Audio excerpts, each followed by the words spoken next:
Aloha, Senator. Thank you for joining us today. Aloha. Thanks for inviting us, or inviting me. Well, mahalo for tuning in to Transform Hawaii Government's Digital Talk Stories series, where I will be talking with our local government leaders and discussing the work that they are doing to modernize our state's programs and services. My name is Christine Sakuda, the Executive Director of Transform Hawaii Government. And on the call today, it's my pleasure to have Senator Donovan Dela Cruz. Thank you again, Senator. Thank you.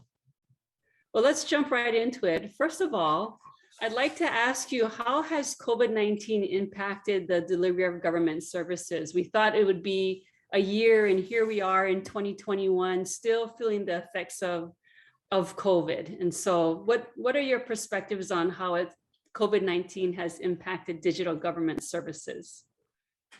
Well, COVID actually has revealed a lot about how antiquated some of our systems are, and how many of our programs, the way we deliver services have to evolve. And COVID forced us to have to do it quickly. You know, sitting on Ways and Means, you hear a lot of people say, well, if I had this much more money, then I could go all digital with my board meeting. If I had this much more, I could do all these other things. But COVID proved that even without some resources, if there's a will to do it, the departments and divisions often can find a way.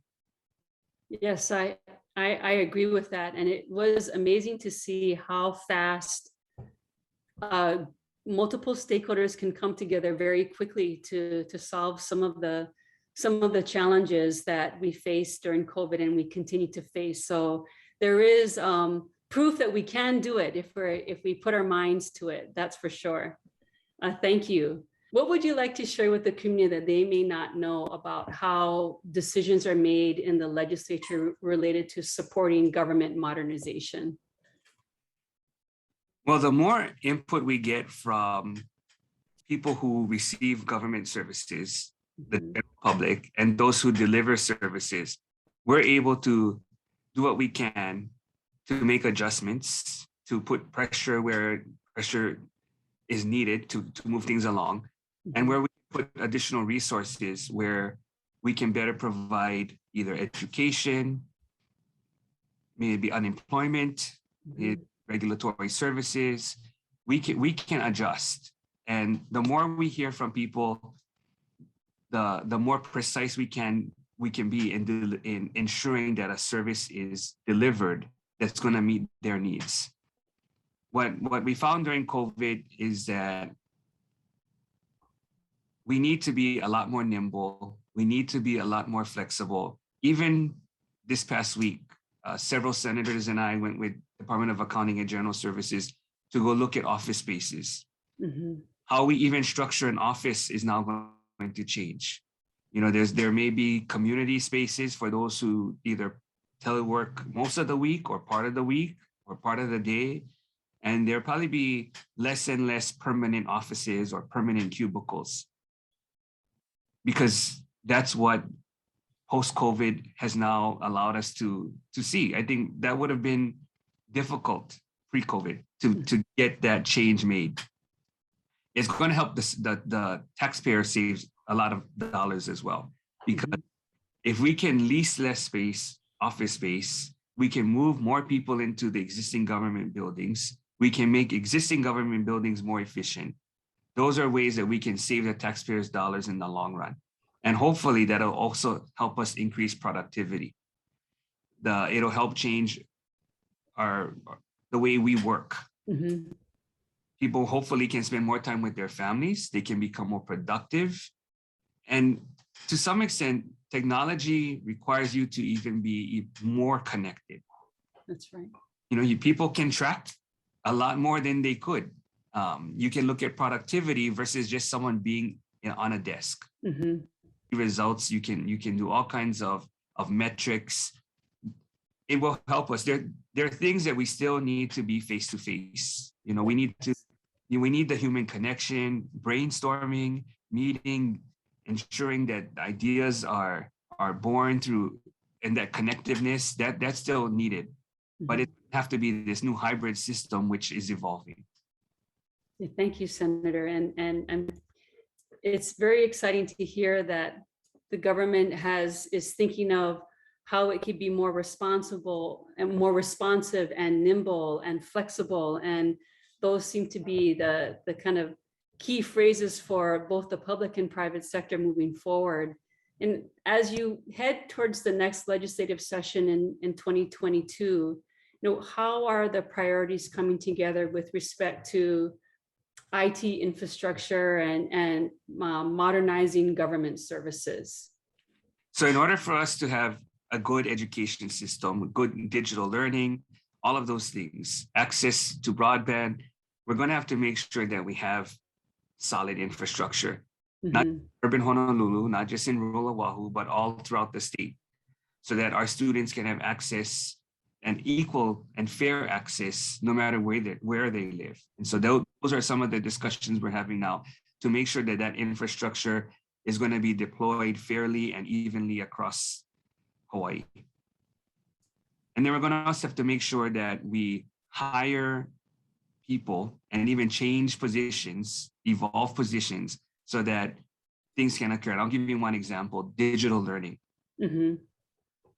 Right now, the Department of Education is trying to hire as many digital teachers as they can, to the point where they've really exhausted quite a bit of their resources to try to find people. So we're having to look for teachers out of state. They're even talking about, well, maybe that's something that we have to consider to make our students are going to have access to digital learning. That's just an example. And then we're going to have to continue to evolve, look at legislation that allows that kind of employment, making sure that we fund that kind of infrastructure. We're even looking at maybe how we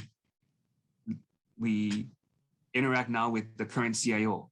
Should that be a separate department with exempt staff that can be deployed to all the different departments versus departments having their own designated IT person? When COVID came and we had unemployment, we had contact tracing, it was difficult to move IT staff around. Yes. So by having something a little more centralized that could be deployed no matter which department is needed might be the way we need to go in the future. So there's all these different discussions on how we have to evolve and how we have to evolve quickly. Yes, thank you for that, Senator, and really appreciate it. And Transform Hawaii government does try to collaborate with the state CIO, and it's just incredible how he speaks about all of a sudden in COVID, there's this explosion of digital services and the department's desire to deliver digital services to the community and also to share technology and data across the departments. What's important for citizens to know about government modernizing infrastructure? It's not something they always see necessarily, but it's important for them to understand that it's there and it's working so that the government can deliver services more effectively. So what do you think citizens should know about that? Well, one of the things, because of the new way we try to operate, people should be signing up for hearing notices. Now you can participate via YouTube. Now there's all kinds of ways that we didn't operate legislatively before that will allow people to participate more. And they may not have all the time in the world, and I can totally understand that. But if they can get the notices, if they can provide testimony, if they can even look at testimony and provide other kind of comments that can help us make better decisions, that's going to be useful. Where I think we need to focus right now is building a skilled workforce for the environment. So we're in conversations now with community colleges, with the Department of Education and focusing on IT academies and seeing what we can do to meet the needs of existing employers. I know hospitals, hotels, IT companies, they're all short workers. Yeah. All short workers. Yeah. And we can do a lot more. Instead of outsourcing our IT, building a workforce here so that we can provide local jobs and have state services with local people providing those services.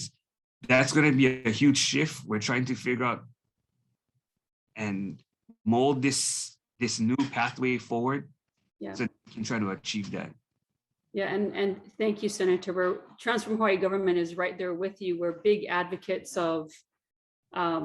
of course, modernized government services, but behind that, people have to be trained in using the technology, be proficient with computers, and the pandemic has really shown us how important and how vital that is moving forward. And so I, for one, have really enjoyed getting your e-newsletters. I get them all the time. Thank you. And I think, it's just, the pandemic in some ways have really connected us together. Has there been anything, in how you've communicated with your constituents since the pandemic? Has there been any revelations or different ways of reaching out to your constituents that you're taking with you moving forward with all of this digital technology around? Yeah, there's one way that I'll give you one specific thing that I feel has changed dramatically. And instead of having community meetings to get feedback on certain things, we have projects going on in the district. Mm-hmm. What we found are open houses, either digital open houses or an open house where you can just get a few people coming through to see what the project might be, to get feedback. And it actually allowed the public a lot more access. So instead of just a 1 hour or a 2 hour meeting, you provided a day or several days where people could come through and see renderings, see drawings of the picture, provide additional feedback, see what other people said. So that part has changed. That part is actually quite interesting that we've had to adopt quickly, because you still want to get the public feedback. You still want to get the input. And it's our understanding too that one of the big modernization projects for the state is the unified financial management system that should be kind of kicking off this month. And so, how does fingers crossed, yes. And how does a unified financial management system help the legislature and the leaders like yourself make informed decisions on behalf of the community? Well, we'll get up-to-date information. It's going to be a lot more transparent. It's going to be a lot more precise. So as we make decisions on budget, on where we need to add, where we need to cut, the kind of outcomes we're going to get as a result of this system is really going to be helpful. Yes. Well, we look forward to when that time comes. We hear it's a 3-year project, and IT modernization projects do take a long time. And thank you and the other members of the legislature for your support and really keeping the momentum going for building out the infrastructure that we need. No, I just wish that we get to the point where when we start issuing these kind of contracts, we can issue them to Hawaii companies because we have the digital workforce located here. Yes. We need to continue to go. And I hope that with every modernization project, we have the opportunity to train local and build capacity. That's right. Yeah. Yes. Thank you, Senator. And I know we're coming up to our time, and THG is grateful for your time today, and we're big advocates of public input. And so we'll definitely be sure to share all of these opportunities of how the community can connect to the legislature online, how to get access to the hearing notices and participate in the legislative process in 2021. And so, I'm sorry, in 2022. And so thank you again for your time today. Thank you. And is there anything else you'd like to share with us before we leave? Well, get involved. We just want to make sure people are going to get involved, not just at the state level, but also within your community. So talk to your principals, talk to the district managers of different government services, so that we can make sure that we evolve in a way that better serves you. Yes, great. And with that, thank you, Senator. Thank you very much. No, thank you. Thank you, everyone, for joining this Digital Talk Stories session. Aloha.